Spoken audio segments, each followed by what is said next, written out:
Herkese merhaba. Bugün birlikte eğitimin ve demokrasinin kaderini birbirine bağlayan o müthiş esere John Dewey'nin Demokrasi ve Eğitim kitabına dalıyoruz. Bu felsefe dolu yolculuğa çıkmadan önce daha fazla içerik için Kitap Felsefe kanalına abone olursanız harika olur. Hazırsanız başlayalım.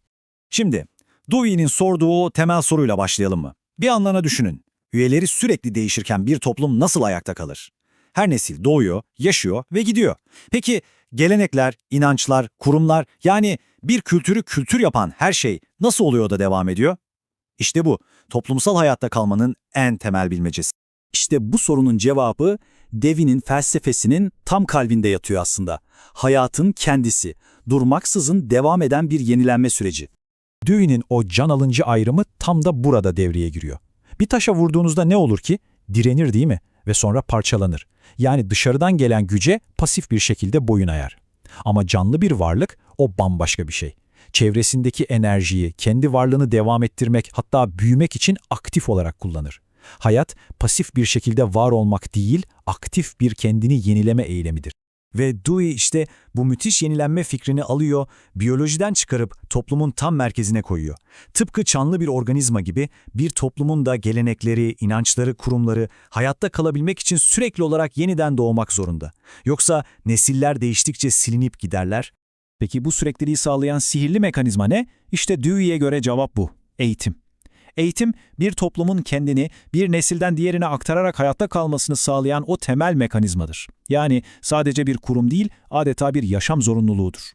Peki bu sosyal devamlılık tam olarak nasıl sağlanıyor? İşte işin püf noktası da bu zaten. Eğitim, nesiller arasındaki o derin boşluğu dolduran bir köprü gibi.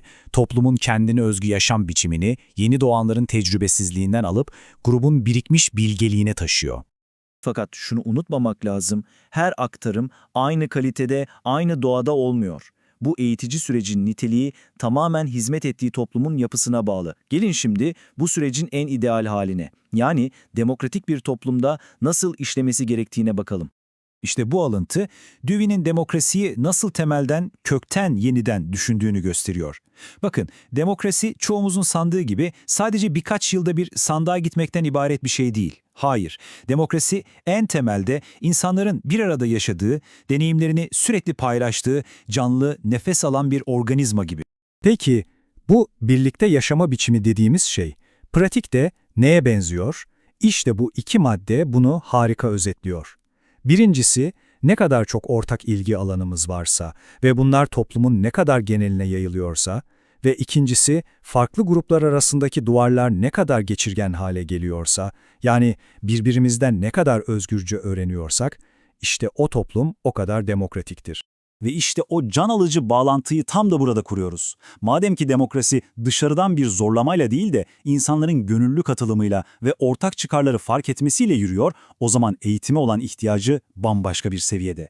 Yani eğitim demokrasi için öyle olsa iyi olur denecek bir lüks değil, adeta varoluşsal bir zorunluluk. Tamam, demokrasinin eğitime muhtaç olduğunu anladık. Peki ama nasıl bir eğitime?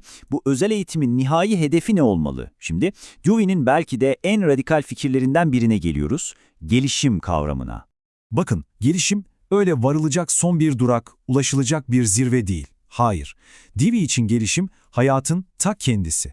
Yaşadığımız deneyimleri sürekli yeniden ele alma, yeniden yapılandırma ve dönüştürme süreci. Sonu olmayan bir yolculuk adeta. Yani düşünsenize, bu ne kadar devrimci bir fikir. Bize hep ne öğretildi? Eğitim sizi hayata hazırlayan bir şeydir. Dewey ise çıkıp diyor ki, hayır, yanılıyorsunuz. Eğitim, yaşama ve gelişme sürecinin kendisidir. Amaç yolun sonunda bir yerde beklemiyor. Amaç yolculuğun ta kendisi. O zaman okulun asıl görevi ne? Sadece diploma vermek mi? Bir yığın bilgiyi ezberletmek mi? Tabii ki hayır. Örgün eğitimin yaratabileceği en kıymetli şey, bireye ömrünün sonuna kadar öğrenme ve gelişme arzusunu ve becerisini kazandırmaktır. Okul, bu hayat boyu sürecek yolculuğun sadece başlangıç noktası olmalı. İyi de madem bu kadar güzel bir ideal var, yani eğitimin kendisinin bir gelişim süreci olması, biz neden buna bir türlü ulaşamıyoruz? Dewey bunun nedenini de söylüyor. Zihnimizde ve toplumumuzda kendi ellerimizde kurduğumuz ve bu ideale ulaşmamızı engelleyen o sahte duvarları gösteriyor bize. Şimdi o duvarları bir bir yıkma zamanı. Sorunun kökü aslında çok derinlerde. ta düşünme biçimimizde yatıyor. Dewey'e göre zihnimiz birbiriyle alakasız, hatta birbirine düşman gibi gördüğümüz yapay ikiliklerin tuzağına düşmüş durumda. Mesela pratikle teoriyi, işle kültürü, bedenle zihni ayırıyoruz. Böyle yaparak da bütünün o müthiş anlamını ve gücünü kaçırıyoruz. Bakın şunlara bir. Dewey'nin yıkmak istediği temel ayrımlar bunlar. Bir anlığına düşünün. Biz de günlük hayatta sanki emekle boş zaman, mesleki eğitimle teorik eğitim, faydalı olanla kültürel olan birbirinin tam zıttıymış gibi davranmıyor muyuz?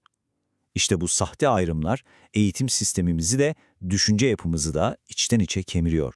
Peki bu ayrımlar nereden çıktı? Gökyüzünden inmedi ya. Dewey'e göre kökenleri tamamen sosyal. Yani antik Yunan'daki gibi toplumun bir kesiminin sırf bedenen çalıştığı, diğer bir elit kesiminin ise düşünmek ve yönetmek için bolca boş zamana sahip olduğu demokratik olmayan toplumlardan bize miras kaldı. Peki çözüm ne? Dewey'nin çözümü hem çok basit hem de bir o kadar radikal. Bu sahte duvarları yerle bir etmek. Düşünceyi eylemin rehberi yapmak, eylemi ise düşüncenin hayat bulduğu, anlam kazandığı bir alana dönüştürmek. Ancak ve ancak bu şekilde yaptığımız her iş anlam kazanır ve o çok övülen entelektüel yaşam fil dişi kulesinden inip gerçek hayata dokunabilir. Peki tüm bu derin felsefi yolculuktan sonra Dewey'nin bir asır önceki bu fikirlerinden bugüne, bizim cebimize ne kalıyor? Çıkaracağımız en temel ders ne? İşte dersimiz bu. Belki de en güçlü özet. Eğitim demokrasiye bir hazırlık aşaması falan değil. Demokrasinin bizzat yaşayan, nefes alan pratiğinin ta kendisidir. Unutmayın, iyi bir eğitim demokratik yaşamın kendisi oluyor, demokratik bir yaşamda en verimli eğitim ortamı. Ve şimdi bu analizi Dewey'nin o can alıcı sorusunu kendimize sorarak bitirelim. Ne dersiniz? Bugünün eğitim sistemi, okullarımız gerçekten her birimizin içindeki o eşsiz potansiyeli ortaya çıkarıp sürekli gelişimimizi mi hedefliyor? Yoksa bizi toplumsal makinenin önceden belirlenmiş, kolayca değiştirilebilir birer dişlisi haline getirmeyi mi amaçlıyor? Bu soru üzerine düşünmeye ve cevaplarını kendi hayatlarımızda, kendi deneyimlerimizde aramaya gerçekten değer. İzlediğiniz için çok teşekkürler.